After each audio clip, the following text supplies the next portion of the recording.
نحمده ونصلي على رسوله الكريم اما بعد فقد قال الله تبارك وتعالى كما ورد في سورة التحريم اعوذ بالله من الشيطان الرجيم بسم الله الرحمن الرحيم يا ايها النبي لم تحرم ما احل الله لك تبتغي مرضات ازواجك والله غفور رحيم قد فرض الله لكم تحلة أيمانكم والله مولاكم وهو العليم الحكيم وإذ أسر النبي إلى بعض أزواجه حديثا فلما نبأت به وأظهره الله عليه عرف بعضه وأعرض عن بعض فلما نبأها به قالت من أنبأك هذا قال نبأني العليم الخبير ان تتوبا الى اللہ فقد صغت قلوبكما وان تظاہرا علیہ فان اللہ هو مولاه وجبریل وصالح المؤمنین والملائکۃ بعد ذلك ظہیر عسى ربه ان طلقكن ان يبدله ازواجا خيرا منكن مسلمات مؤمنات قانتات تائبات عابدات سائحات سیبات وابکارا صدق اللہ العظیم رب اشرح لی صدری ویسر لی امری واحلل عقدۃ من لسانی یفقہوا قولی اللہم ربنا الہمنا رشدنا واعذنا من شرور انفسنا اللہم ارنا الحق حقا وارزقنا اتباعہ وارنا الباطل باطلا وارزقنا اجتنابہ آمین یا رب العالمین۔ آپ کے علم میں ہے کہ مطالعہ قرآن حکیم کے جس منتخب نصاب کا سلسلے وار درس مجالس میں ہو رہا ہے، ہم اس وقت اس کے تیسرے حصے میں ہیں۔ پہلے حصے میں 4 جامع اسباق تھے، دوسرے میں ایمانیات سے متعلق مضامین تھے، تیسرے میں اب عمل صالح کی وضاحت ہے۔ اور اس کے ضمن میں ظاہر بات ہے کہ عمل کے چونکہ بہت سے پہلو ہیں اور بہت سے درجے ہیں، تو سب سے پہلے ہم نے وہ مقامات 2 لیے کہ جن میں انفرادی سیرت و کردار کی اصلاح کا پورا ایک لائحہ عمل دیا گیا ہے، ایک درس میں اس کی اساسات اور ایک میں اس کی تکمیلی شکل۔ اس کے بعد فرد سے آگے جب ہم آگے بڑھتے ہیں تو اجتماعیات انسانیہ میں دوسرا قدم آتا ہے عائلی زندگی۔ اجتماعیت کی یہ پہلی سیڑھی ہے۔ جب ایک مرد اور ایک عورت رشتہ ازدواج میں منسلک ہوتے ہیں، ان کو اللہ اولاد دیتا ہے تو ایک دوسری ڈائمنشن پیدا ہو جاتی ہے والدین اور اولاد کی، اور اولاد میں جب کثرت ہو جاتی ہے تو ایک تیسری ڈائمنشن پیدا ہوتی ہے مواخات، بھائی چارہ، بھائی بہنوں میں آپس کی محبت۔ تو یہ 3 ڈائمنشنل جو ہے کانسیپٹ، جیسا کہ ہمارا اسپیس کا کانسیپٹ ہے، ایسے ہی خاندان کے ادارے کا کانسیپٹ ہے۔ اور ظاہر بات ہے کہ کسی بھی معاشرے کے استحکام کے لیے لازم ہے کہ پہلے اس کی اجتماعی اکائی جو ہے، یہ یونٹ ہے خاندان، یہ مستحکم ہو۔ یہی وجہ ہے، میں تفصیل سے بیان کر چکا ہوں کہ قرآن مجید میں سب سے زیادہ تفصیلی احکام عائلی قوانین کے ضمن میں دیے گئے ہیں۔ معاشی احکام بھی ہیں، کچھ سیاسی ہدایات بھی ہیں، لیکن معدود چند۔ اصل سارا زور ہم دیکھتے ہیں قرآن مجید میں کہ پہلے عائلی قوانین، یہ رشتہ کیسے وجود میں آئے گا شوہر اور بیوی کا، پھر یہ کہ ان کے کیا حقوق ہیں ایک دوسرے پر، خاندان کا سربراہ کون ہے، اگر اس میں سیپریشن ہو تو اس کی شکل کیا ہوگی، یہ ساری چیزیں تفصیل کے ساتھ، جس قدر تفصیل سے یہ عائلی قانون قرآن میں آیا ہے، زندگی کے کسی دوسرے شعبے سے متعلق اتنی تفصیلی ہدایات نہیں آئی۔ اور اس کے ضمن میں پچھلی مرتبہ عرض کر چکا ہوں کہ سب سے پہلے تو اس خاندان کے ادارے کو مستحکم کرنے کے لیے وہ جہاں سے یہ بات شروع ہوتی ہے، شوہر اور بیوی کے درمیان باہمی اعتماد ہو، محبت ہو، رافت ہو، ایک دوسرے کے ساتھ جو ہے الفت ہو۔ قرآن مجید میں رافتم و رحمہ کے الفاظ استعمال ہوئے، یہ کیفیت ہو، ایک دوسرے کے احساسات کا لحاظ ہو، دل جوئی ہو، اور جتنا ان کا آپس کے اندر جو ہے تعلق مضبوط ہوگا اتنا ہی خاندان مضبوط ہوگا۔ دوسری ڈائمنشن یہ ہے کہ اولاد کو حکم دیا جائے والدین کی خدمت، حسن سلوک، اس لیے کہ والدین جو ہے وہ تو اپنے جو ان کا انسٹنکٹ ہے، وہ اولاد کی محبت تو ان میں ہوتی ہی ہے، کہنے کی ضرورت نہیں ہے کہ اولاد سے محبت کرو، بلکہ وہاں تو روکا جاتا زیادہ محبت نہ کرو۔ وہ آج خاص طور پر اس درس کے اندر آپ کے سامنے بات آئے گی، اس سے پہلے سورہ تغابن میں آ چکی ہے لیکن یہ کہ اولاد کو کہا گیا ہے کہ والدین سے محبت کرو، والدین کے سامنے نگاہیں نیچی رکھو، اف تک نہ کہو اگر وہ بڑھاپے کی عمر کو پہنچ گئے ہو، اور جو ہے ان کا ادب کرو۔ یہ سارا معاملہ یہاں تک بھی آتا ہے کہ دو ہی چیزیں ہیں ایسی کہ جن کو صرف دیکھنے میں بھی عبادت کا ثواب ملتا ہے۔ خانہ کعبہ کو انسان بیٹھ کر دیکھتا رہے تعظیم کی نگاہ سے، تو یہ بھی عبادت ہے۔ چاہے آپ بیٹھے ہیں، کچھ نہیں پڑھ رہے ہیں، نہ قرآن پڑھ رہے ہیں، نہ نوافل پڑھ رہے ہیں، نہ طواف کر رہے ہیں، بیٹھ کر دیکھنا جس میں کہ تعظیم کا ایک عنصر ہو، محبت کا عنصر ہو، یہ بھی عبادت ہے۔ اسی طرح بوڑھے والدین کو محبت بھری نگاہ سے دیکھنا بھی عبادت ہے۔ تو اس طریقے سے یہ دوسری ڈائمنشن کو مکمل کیا جاتا ہے۔ اور اسی سلسلے میں مزید پھر ہم پڑھیں گے آگے چل کر سورہ بنی اسرائیل کے 2 رکوع جب ہم پڑھیں گے کہ زنا کا سد باب جو کیا گیا ہے معاشرے کے اندر، اس کا بھی اصل مقصد یہ ہے کہ خاندان جو ہے وہ مضبوط رہے۔ اس لیے کہ جس معاشرے میں زنا کا عام رواج ہو جائے، پھر وہ شوہر اور بیوی کے آپس کا تعلق کمزور ہو جاتا ہے۔ جب بیوی کو شوہر پر اعتماد نہ رہے یا شوہر کو بیوی پر اعتماد نہ رہے تو پھر وہ گھر، خاندان کی چولیں ڈھیلی ہو گئی، اور خاندان کی چولیں ڈھیلی ہوئی تو گویا کہ معاشرے کی چولیں ڈھیلی ہو گئی۔ اب اس زمن میں ہم جو اب پڑھ رہے ہیں اس میں نوٹ کیجئے کہ ویسے تو یہ احکام بہت جگہوں پر آئے ہیں، لیکن قرآن مجید میں صورتوں کا ایک جوڑا ہے یہ، اور یہ تصور پہلی مرتبہ آپ کے سامنے آ رہا ہے۔ قرآن مجید کی اکثر صورتیں جو ہیں جو جوڑوں کی شکل میں ہیں، جیسے آج آپ دیکھ رہے ہیں سورہ تحریم شروع ہو رہی ہے، یا ایھا النبی لم تحرم ما احل اللہ لک۔ اس سے پہلی سورۃ طلاق، یا ایھا النبی اذا طلقتم النساء فطلقوهن لعدتهن، وہاں بھی خطاب حضور سے، یہاں بھی خطاب حضور سے۔ اور اس میں کیا شکل رکھی گئی ہے کہ خاندانی نظام میں شوہر اور بیوی کے درمیان 2 ایکسٹریمز ہو سکتی ہیں۔ یہ تو مطلوب ہے کہ باہمی محبت بھی ہو، لحاظ بھی ہو، دلجوئی ہو، اعتماد ہو، یہ سب مطلوب ہے، لیکن فرض کیجئے کہ کسی طرح بھی ان کے مزاجوں میں موافقت نہیں ہو رہی اور چخ چخ چل رہی ہے، مسلسل چل رہی ہے، گھر کے اندر چپلش ہے، پرسکون فضا نہیں ہے، تو اس میں پھر طلاق کا راستہ کھول دیا گیا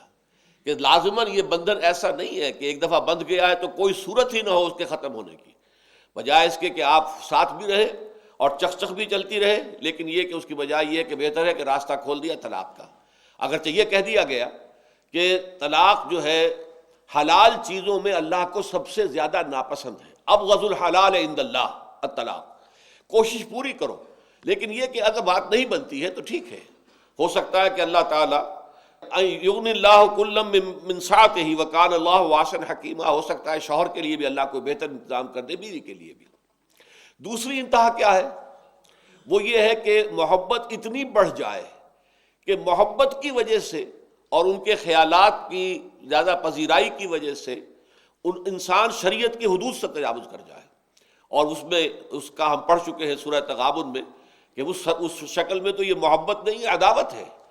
یا ایھا الذین آمنوا ان من ازواجکم واولادکم عدوا لکم فاحذروہم، اہل ایمان تمہاری بیویوں میں سے اور تمہاری اولاد میں سے بعض تمہارے دشمن ہیں تو ان سے بچ کر رہو، کہ ان کی جو فطری محبت تمہارے دل میں ڈالی گئی ہے، اگر چوکس نہیں رہو گے، اگر پوری طریقے سے ہوشیار نہیں رہو گے تو ہو سکتا ہے کہ وہ محبت تمہارے دل کے اوپر حملہ کرے، نقب لگائے، اور وہ اس حد اعتدال سے تجاوز کر جائے کہ وہاں سے پھر شریعت کے احکام ٹوٹنے لگے۔ یہ معاملہ ہمارے ہاں تو آپ کو معلوم ہوتا ہے کہ حرام کو حلال کر لینا، رشوت بھی لی جا رہی ہے بچوں کو اچھے سے اچھا کھلانے کے لیے، پہنانے کے لیے، اعلیٰ سے اعلیٰ تعلیم کے لیے، غبن بھی ہو رہے ہیں، بلیک مارکیٹنگ ہو رہی ہے، ہیروئن کا کاروبار، یہ سب کچھ ہو رہا ہے۔ لیکن ظاہر بات ہے کہ نبی کے لیے اس کا تو کوئی امکان نہیں تھا۔ نبی کے لیے یہ امکان تھا کہ نبی نے ایک حلال چیز کو اپنے اوپر حرام کر لیا اپنی بیویوں کی دلجوئی کے لیے، تو اس پر اللہ تعالیٰ کی طرف سے گرفت آ گئی۔ تو گویا کہ یہ جو 2 ایکسٹریمز ہیں، ایک طلاق کی کیفیت، وہ سورہ طلاق، وہ بھی پوری 12 آیات 2 رکوع ہیں، اور لیکن یہ کہ حد اعتدال سے زیادہ تجاوز اور دلجوئی، یہ بھی غلط ہے، اور اس کے لیے بحث جو ہے یہ سورہ تحریم میں آ رہی ہے۔ اس کی بھی 12 آیات ہیں اور 2 رکوع ہیں، تو یہ ایک بہت ہی حسین جوڑے کی شکل میں ہے سورہ طلاق اور سورہ تحریم۔ اب آئیے ہم لفظ برس مطالعہ شروع کرتے ہیں۔ یا ایھا النبی لم تحرم ما احل اللہ لک تبتغی مرضات ازواجک، اے نبی صلی اللہ علیہ وسلم آپ کیوں حرام کرتے ہیں اپنے اوپر وہ چیز کہ جو اللہ نے آپ کے لیے حلال ٹھہرائی ہے؟ آپ اپنی بیویوں کی رضا جوئی کے لیے ایسا کر رہے ہیں؟ واللہ غفور الرحیم، اللہ غفور ہے، رحیم ہے۔ ظاہر بات ہے کہ اس سے زیادہ الفاظ اللہ تعالیٰ اپنے نبی، اپنے حبیب کے لیے نہیں کہہ سکتا تھا۔ الفاظ اگرچہ اس کے اندر ایسے ہیں کہ جس میں ایک طرح کی ناراضگی کا احساس ہے کہ آپ سے یہ کام ہوا غلط ہے، لیکن اللہ غفور ہے، رحیم ہے، اللہ بخشنے والا ہے، رحم فرمانے والا ہے۔ یہاں اصل میں یہ قرآن مجید کی ان آیات میں سے ہے کہ جن کا پس منظر جب تک معلوم نہ ہو اور جو بھی اس کی شان نزول ہے وہ معلوم نہ ہو تو اس کا مفہوم معین کرنا ممکن نہیں ہے، یہ بھی اور اس سے اگلی بھی۔ تو یہ چیز جو ہے ذرا ہمارے ہاں جو روایات میں دو باتیں ملتی ہیں کہ جس میں حضور نے اپنی ازواج کے جذبات کا لحاظ کرتے ہوئے اپنے اوپر ایک حرام کر لیا اپنی ایک ایسی شے کو کہ جو اللہ کی طرف سے جائز تھی۔ اس کے بارے میں دو آراء ہیں، دو روایات ہیں۔ ایک تو یہ ہے کہ حضور کا معمول تھا کہ روزانہ عصر اور مغرب کے درمیان آپ ایک گشت کرتے تھے، 2-2 4-4 منٹ تمام ازواج کے ہاں، اس لیے کہ ظاہر بات ہے کہ باری تو آتی تھی کہ ہفتے 10 دن کے بعد جو رات کو رہنا ساتھ ہے وہ تو راتیں معین تھی۔ تو اب گویا کہ اس کا مطلب یہ ہے کہ اگر اس کے علاوہ کوئی ملاقات کا وقت نہ ہو تو پھر 1 ہفتے یا 8 دن جو ہے وہ بالکل ہی جو ہے وہ علیحدگی رہی۔ تو آپ نے یہ معمول بنایا تھا کہ عصر اور مغرب کے درمیان آپ ایک چکر لگاتے تھے، 4-4 5-5 منٹ جو ہے تمام ازواج مطہرات سے مزاج پرسی ہو گئی، کوئی خاص معاملہ ہوا وہ پوچھ لیا۔ لیکن ایسا ہوا کہ ایک موقع پر حضور کو جو اپنی خاص زوجہ تھیں زینب بنت جحش، ان کے ہاں دیر لگنے لگی۔ تو اب یہ ایک جو ہے چرچا ہوا باقی ازواج میں کیا بات ہے، اب حضور جو ہے ہمارے پاس جتنا وقت لگاتے ہیں اس سے زیادہ وقت جو ہے زینب کے ہاں بسر کر رہے ہیں، کیا وجہ ہے؟ ہوا یہ تھا کہ حضرت زینب کے ہاں کہیں سے ہدیے کے طور پر شہد آ گیا تھا، اور وہ شہد جو تھا مغافیر کا کوئی ایک خاص پھول ہے جس سے کہ ان کی مکھیوں نے چوس کر جو ہے اس کا رس نکالا تھا، اس میں ایک طرح کی ہیک ہوتی تھی۔ حضور کو جب بھی حضور جاتے تھے حضرت زینب کے پاس تو وہ حضور کو پیش کرتی تھی کہ یہ آپ شہد نوش فرما لیں۔ اس کے نوش فرمانے میں کچھ وقت زیادہ لگ گیا، تو اب کچھ ان لوگوں نے پروگرام بنایا، بعض نے، دو نے، جن میں سے اکثر کا خیال یہ کہ حضرت عائشہ اور حضرت حفصہ رضی اللہ تعالی عنہما، اس لیے کہ یہ سب سے زیادہ ازواج مطہرات میں سب سے زیادہ محترم اس حوالے سے سمجھی جاتی تھی کہ ایک ابو بکر کی صاحبزادی ہیں، ایک حضرت عمر کی صاحبزادی ہیں رضی اللہ تعالی عنہما۔ تو انہیں یہ چیز کھلی کہ آپ کو زیادہ وقت وہاں لگتا ہے، تو جب ان کے پاس آئے تو ان کا حضور آپ کے منہ سے تو مغافیر کی بو آ رہی ہے۔ اب مغافیر کی بو کا لفظ سن کر حضور نے یہ قسم کھا لی کہ اچھا یہ میں شہد کھایا کرتا تھا زینب بنت جحش کے ہاں، اب میں نہیں کھاؤں گا، قسم کھا لی۔ یہ واقعہ ایک ہے کہ جس پر اللہ تعالیٰ نے گویا کہ گرفت فرمائی کہ شہد جائز ہے، حلال ہے، اس کا کھانا آپ کے لیے بالکل روا ہے۔ اب بیویوں کی رضا جوئی کے لیے آپ اپنے اوپر ایک شے کو حرام کیوں کر، حالانکہ حرام نہیں تھا یہ تو صرف یہ کہ اپنے ذاتی طور پر استعمال نہیں کروں گا، لیکن نبی کا ایسا فعل بھی بہت زیادہ دور رس نتائج کا حامل ہوتا ہے۔ حضرت یعقوب علیہ السلام کا معاملہ یہ ہوا تھا کہ انہیں اونٹ کا گوشت مرغوب نہیں تھا۔ بعض روایات سے معلوم ہوتا ہے کہ انہیں وجہ مفاصل آرتھرائٹس کی تکلیف تھی اور اطباء نے منع کر دیا تھا کہ آپ اونٹ کا گوشت نہ کھائیں، تو وہ اونٹ کا گوشت نہیں کھاتے تھے۔ اس سے مغالطہ یہ ہو گیا بنی اسرائیل میں کہ اونٹ کا گوشت حرام ہے، اور ان کی طرف سے اعتراض ہوا حضور پر صلی اللہ علیہ وسلم کہ کہتے تو یہ ہے کہ اسی سلسلے جو ہے ذرّی کی کڑی ہے یہ بھی جس کے تمام انبیاء ہیں، لیکن ہماری شریعت میں تو اونٹ کا گوشت حرام ہے، انہوں نے حلال کر دیا۔ تو یہ اس مغالطے کی وجہ سے،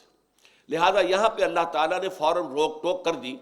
کہ اے نبی ایسا نہ کیجئے، یا ایھا النبی لما تحرم، حالانکہ حضور نے حرام نہیں کہا لیکن اپنے اوپر پابندی لگا لے، نبی کیوں، کس لیے؟ ایک جائز چیز ہے، ایک چیز آپ کے لیے روا ہے، جائز ہے، آپ کے لیے قطعاً اس کے اندر یعنی مباح ہونے میں کوئی شک نہیں ہے، تو صرف اس لیے کہ تبتغی مرضات ازواجک، آپ اپنی بیویوں کی رضا جوئی چاہتے ہیں، ان کو خوش رکھنا چاہتے ہیں۔ واللہ غفور الرحیم، یہ آپ سے غلطی ہوئی ہے لیکن اللہ تعالیٰ غفور ہے اور رحیم ہے۔ اور ایک اور واقعہ یہ بیان کیا جاتا ہے کہ حضرت ماریہ قبطیہ جب آئی ہیں حضور کے حرم میں شامل ہوئی ہیں، جو کہ مقوقس شاہ مصر نے ہدیتاً بھیجی تھی 2 کنیزیں حضور کو، جب حضور کا نامہ مبارک دعوتی پہنچا تھا اسے، تو اس نے ایک تو گھوڑا بھیجا تھا اور دوسرے یہ کہ 2 کنیزیں ہدیتاً۔ تو ان میں سے ایک ماریہ تھیں، وہ ماریہ قبطیہ اسی لیے کہلاتی، کاپٹک، میری دی کاپٹک، کیونکہ وہ مصر سے آئی تھی۔ لہٰذا ان کے حضور صلی اللہ علیہ وسلم کو ان کی طرف کچھ رغبت ہو گئی تو اس پر بھی چہمے گوئیاں ہونی شروع ہوئی، اور ازواج نے کچھ پوچھ گچھ شروع کی تو حضور نے قسم کھا لی کہ اچھا آئندہ میں ماریا سے کوئی تعلق نہیں رکھوں گا۔ تو یہ بھی ایک بات غلط تھی، وہ آپ کے لیے جائز تھی، حلال تھی، سب کچھ تھا، لہذا اس پر بھی بیویوں کی رضا جوئی کے لیے کوئی قسم کھا بیٹھنا یا اس کے اوپر پابندی اپنے اوپر لگا دینا صحیح نہیں تھا۔ یا ایھا النبی لم تحرم ما احل اللہ لک تبتغی مرضات ازواجک واللہ غفور رحیم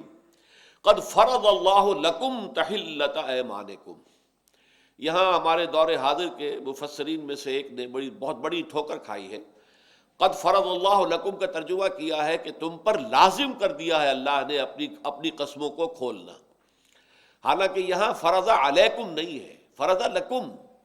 تمہارے لیے راستہ کھول دیا ہے اللہ تعالیٰ نے قسموں کے کھولنے کا۔ قسمیں اگر آپ نے کوئی قسم کھا لی ہے اسے کھولنا چاہتے تو اللہ نے شریعت کے اندر اس کا راستہ مقرر کر دیا ہے۔ لہذا اگر آپ نے قسم بھی کھا لی ہے، یہ آپ کو معلوم ہے کہ لام اور علا کی وجہ سے زمین و آسمان کا فرق واقع ہوتا ہے۔ فرض اللہ لکم اور فرض اللہ علیکم، اللہ نے تم پر لازم کر دیا، واجب کر دیا کہ تم اپنی قسم کھول دو، نہیں، تمہارے لیے راستہ کھولا ہوا ہے، اللہ نے اس کا راستہ شریعت کے اندر مقرر کر دیا ہے۔ سورہ مائدہ کی 89ویں آیت ہے کہ جس میں اس کا کفارہ جو ہے بیان کر دیا گیا، قد فرض اللہ لکم تحلۃ ایمانکم واللہ مولاکم، اور اللہ تمہارا مولا ہے، پشت پناہ ہے، مددگار ہے۔ مطلب یہ کہ اگر کسی بھی طرف سے کوئی زیادتی ہوتی ہے، کوئی چہبے گوئی شروع ہو جاتی ہے، کوئی آپ کے خلاف جو ہے ازواج مطہرات آپ کی جو ہے بعض ان میں سے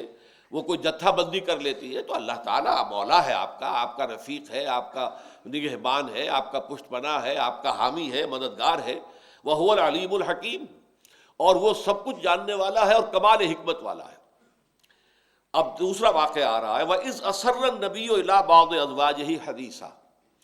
اور یاد کرو جب کہ نبی نے اپنی کسی ایک زوجہ کو ایک راز کی بات بتائی۔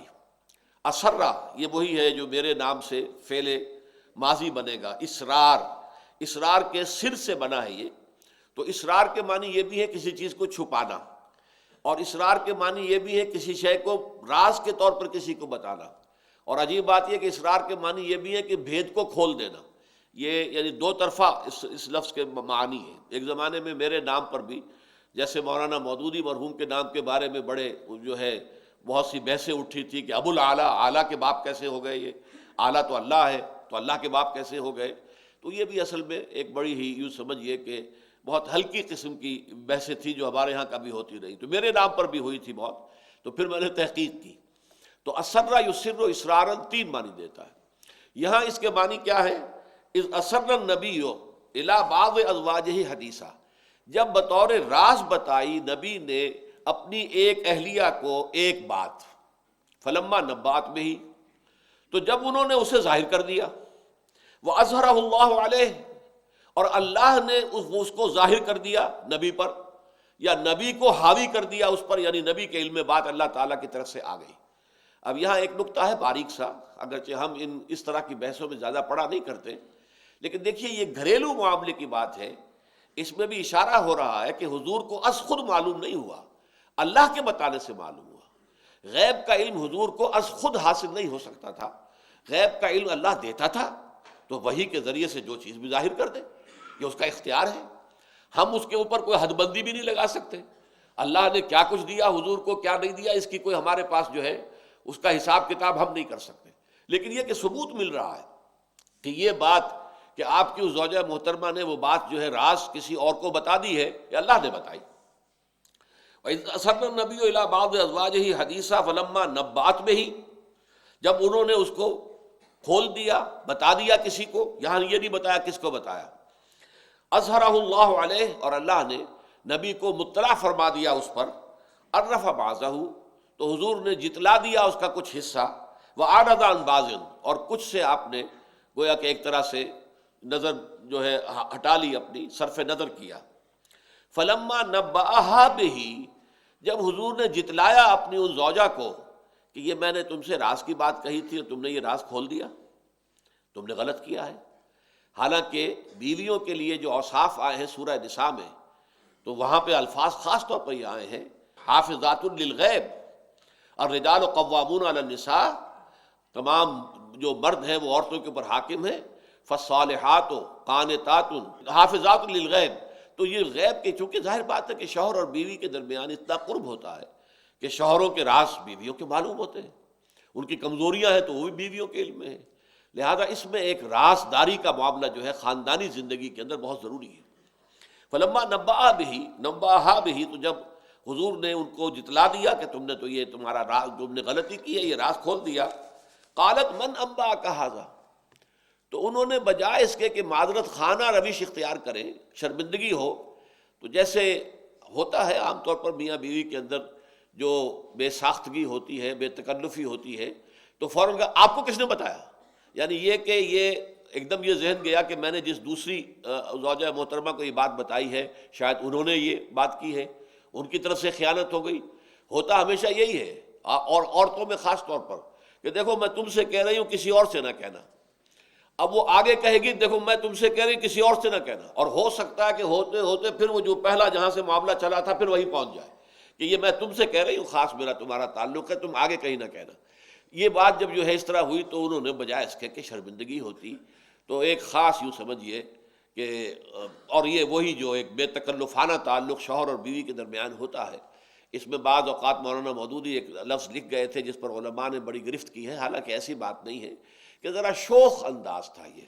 بجائے اس کے کہ اس میں ایک احساس ہوتا کہ مجھ سے غلطی ہوئی ہے، معذرت خواہانہ انداز ہوتا، من انبأک ھذا، آپ کو کس نے بتایا، قال نبأنی العلیم الخبیر، اب اس کے اندر بھی غصے کا انداز ہے،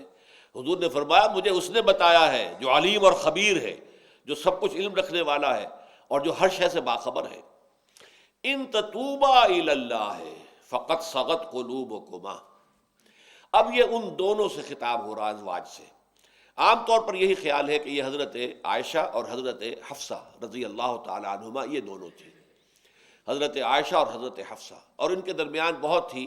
آپس میں محبت تھی، بہت ہی یوں سمجھیے قرب تھا، ایک دوسرے پر بہت اعتماد تھا۔ لیکن بات وہی ہو رہی ہے کہ اس میں جو ہے بیویوں کو اگر آپ نے اتنا لیٹیچیوڈ دے دیا ہے اور ان کی جو ہے وہ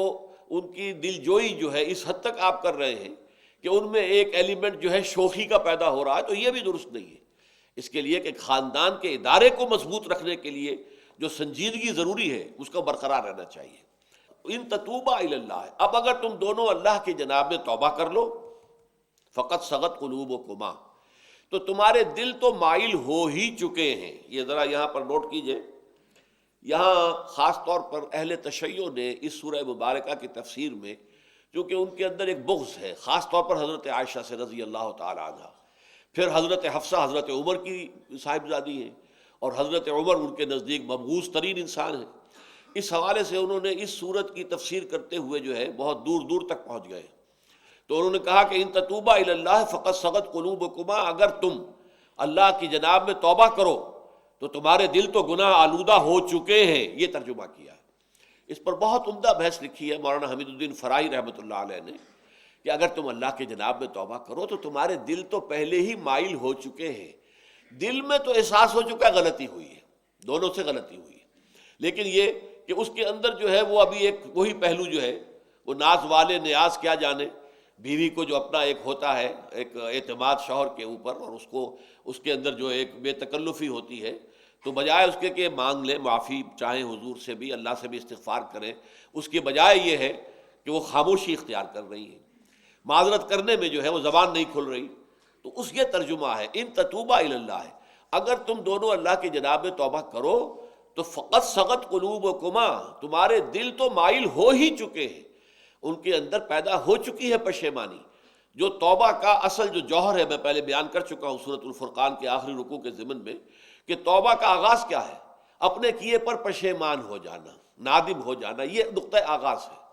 تو فقط صغت قلوبکما، تمہارے دل تو مائل ہو چکے ہیں، یہ عربی زبان کے کئی الفاظ ہیں، رغبت، رغبہ الہ، رغبہ عن، رغبہ الہ کسی شے کی طرف رغبت رکھنا، اور رغبہ عن کسی شے سے نفرت کرنا، یہ الٹے معنی ہو جائیں گے، الہ اور عن سے۔ من رغب عن سنتی فلیس منی، جسے میری سنت پسند نہیں ہے وہ پھر اس کا مجھ سے کوئی تعلق نہیں ہے۔ اسی طرح یہ لفظ ہے صغف، اس کے اندر بھی یہ ہے کہ الہ آئے تو وہ کسی شے کی طرف مائل ہو جانا، اور عن آئے تو اس سے متنفر ہو جانا. تو یہاں اگرچہ نہ الہ ہے اور نہ ہی ان ہے، لیکن یہاں پر جو کنسٹرکشن ہے جملے کی، ان تتوبا الی اللہ فقط سقط قلوبکما،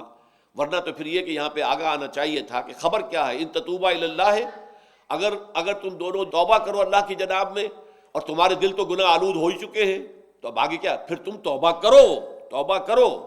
جلد از جلد کرو، یہ الفاظ آنے چاہیے تھے، لیکن یہاں وہ نہیں ہے. ان تتوبا الی اللہ ہے، اگر تم دونوں اللہ کی جناب میں توبہ کرو،